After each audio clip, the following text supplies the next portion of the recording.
আমরা পুলিশ বাহিনীর প্রতি কৃতজ্ঞ। তারা অতি দ্রুত সময়ের মধ্যে এসে পরিস্থিতি নিয়ন্ত্রণ করেছে এবং পানি দিয়ে আমাদের অফিসের আগুনটাকে নিভিয়েছে। আমরা নেতাকর্মীকে বলবো আপনারা শান্ত থাকেন, আইনের প্রতি শ্রদ্ধাশীল থাকেন এবং আমরা মনে করি যে অনেক মহল বলছে জাতীয় পার্টিকে ব্যান করার জন্য।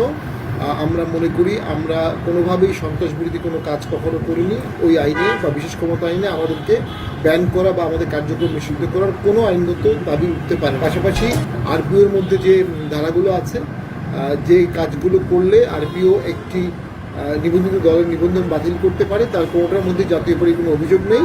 এ ধরনের অরাজনৈতিক দাবি যারা তুলছে আমরা মনে করি তারা অযৌক্তিক দাবি তুলছে। আমরা এতে মোটেও ভীত না, সন্তুষ্ট না। আমরা সরকারের প্রতি আশাবাদী, সরকার এই ধরনের ভ্রান্ত দাবির মুখে কোনো ভ্রান্ত পদক্ষেপ নেবে না। আর আমরা জাতীয় পার্টির নেতাকর্মীরা সারা বাংলাদেশে সদা প্রস্তুত থাকবেন। আমাদের উপর যদি কোনো আঘাত আসে আমরা সেটা জবাব দিতে হবে, নিয়মতান্ত্রিকভাবে শান্তিপূর্ণ আন্দোলন করতে হবে, প্রয়োজনে সবাইকে ঢাকায় আসতে হবে। আমরা মনে করি জাতীয় পার্টিকে ব্যানের একটি চক্রান্ত হচ্ছে, তবে সেই চক্রান্তটি নস্যাৎ হয়ে যাবে বলেই আমার মনে হয়। আমরা সকলে জিএম কাদেরের নেতৃত্বে একতাবদ্ধ আছি। দেশের স্বার্থে, গণতন্ত্রের স্বার্থে, জনগণের স্বার্থে আমরা কাজ করছি।